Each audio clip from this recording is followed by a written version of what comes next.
movie review time. Hey. Okay, before we even start, the most important things that need to be discussed. Sharknado 2 Coming soon in July, to a TV near you. and the movie next week after Is next this week or this week?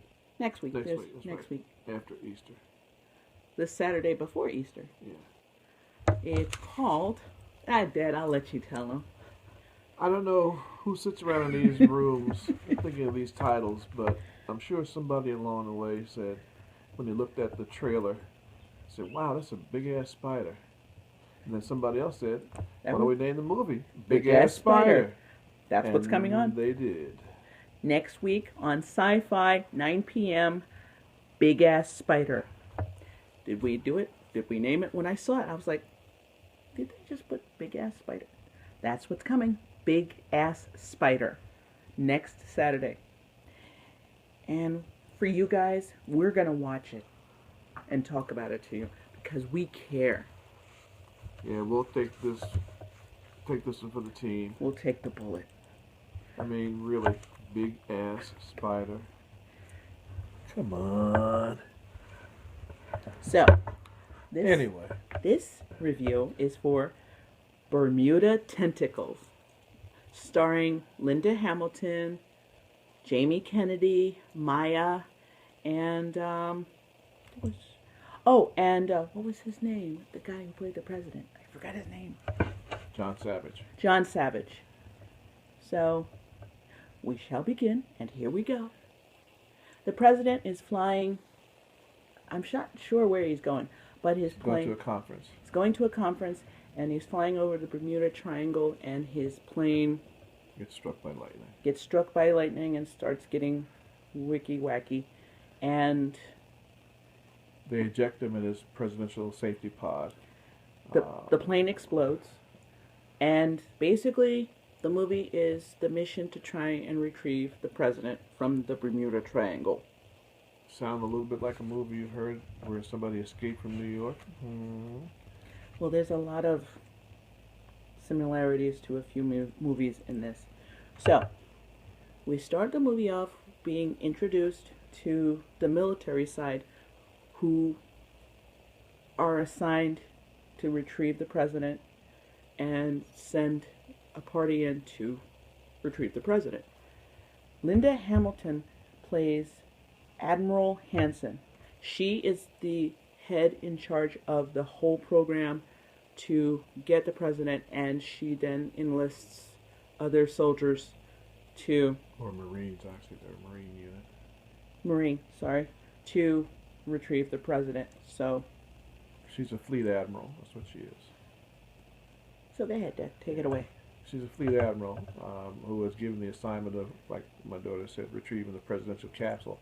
He has a limited amount of air 4 hours remaining, and they have to do this mission in less than that time so they can get him, otherwise he'll expire. His capsule is rated to survive the depths that he's in. He's in real deep water. So this special team is handpicked to go down and get him. And there's some angst between the team leader and the admiral because they were on another mission once before, and he tended to be somewhat of a maverick and was not really into following orders, and she's a by-the-book admiral, so tensions automatically set up.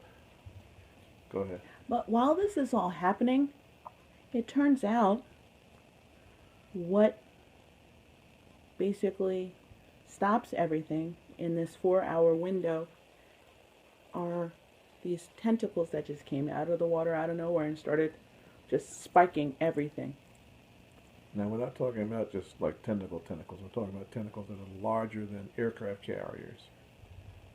And they have an electrical charge, and they have spikes at the end, and they're just protective of the area and destructive.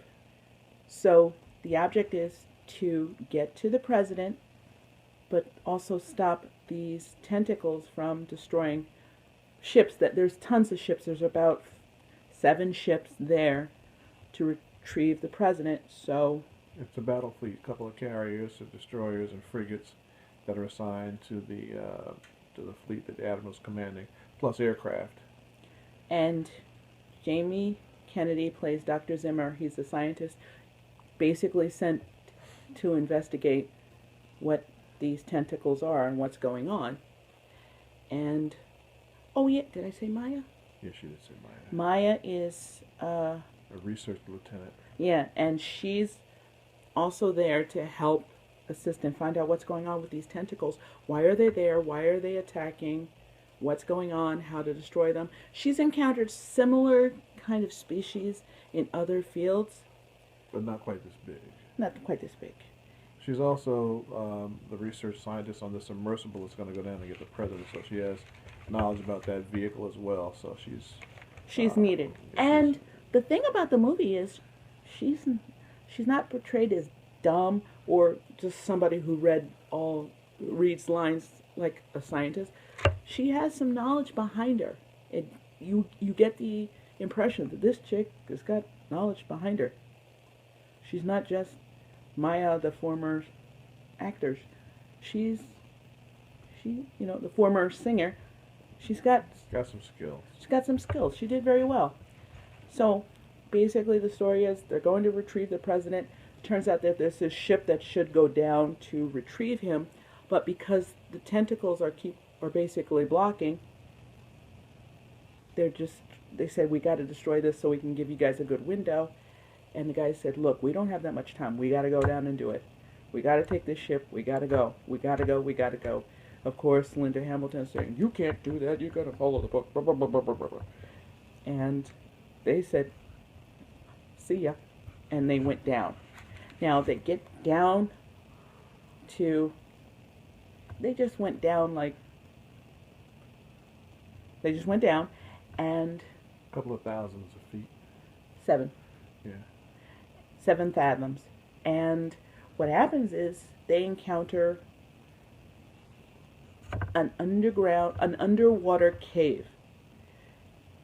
And the air is fine, which is very surprising because, under normal circumstances, no. And they find other older ships in that same area. And it turns out that this thing's been around for a long time, and other ships that encountered it met the same fate as the president.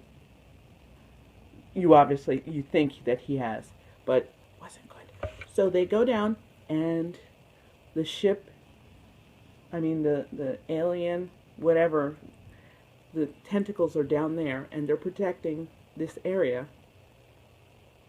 because you don't find any survivors, but they do find like a radar or something to find where the president's ship is, and they get him.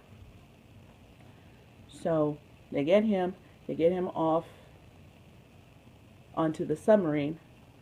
It's a very detailed and contained movie. There's so much that happens within it. I'm giving you such like a coupon cut version, but there's so much that happens within the movie, and it's not bad, actually. It wasn't bad. It just had so much in it that you had to watch. I'm moving on. And go ahead, Dad. You can talk. I'm reading. Well, I'll give you my synopsis of it. I agree. It's okay. It's a fair movie. I agree to C if I had to give it a C. I think the characters may have been a little bit too stiff, but I can live with that. The plot is somewhat predictable, and as Tricia said before, there are a lot of similarities between other movies that we've seen and pieces of this. Independence. Yeah, it's all like you cut and pasted some of these things together to make this movie. But the subject matter is about the Bermuda Triangle, which is still one of the big mysteries in a sci-fi world. This particular version has the Bermuda Triangle being inhabited by an entity in a ship that attacks other ships to absorb their energy, because as you go inside, you see a lot of electrical discharges taking place, which is actually storing energy from batteries and other energy sources. So these tentacles are doing what they do with a purpose. They're not just doing it randomly. The whole idea is to collect energy for some probably nefarious reason that we don't identify during the course of this movie. The soldiers are too busy fighting the tentacles to stay alive and get the president and get out before the bomb that they've rigged. Actually, it didn't explode because they never had a chance to plant it. They had to go back later on to do something, which...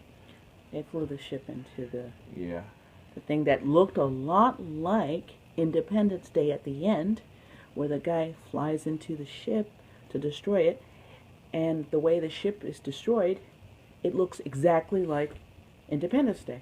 It reminds you so much of Independence Day that... Yeah, he fires a handheld guided missile instead of them shooting one from a robot ship.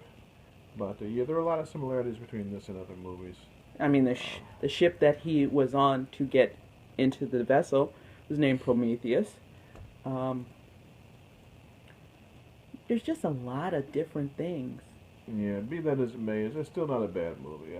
No, it was okay. I wouldn't see it a lot of times like I see other movies, which I see over and over again. This, maybe one more time, just to make sure I got all the little nuances here and there. But other than that, Linda Hamilton looks old, very old. And I like Linda Hamilton. I mean, from the Terminator series, I loved her there.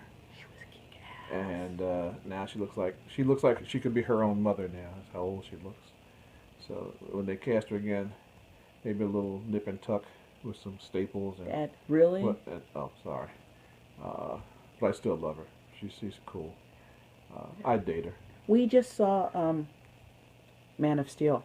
Oh. Again, great movie. If you get a chance. And yesterday I saw Godfather 2. So this... Fredo, I know you did it. You broke my heart.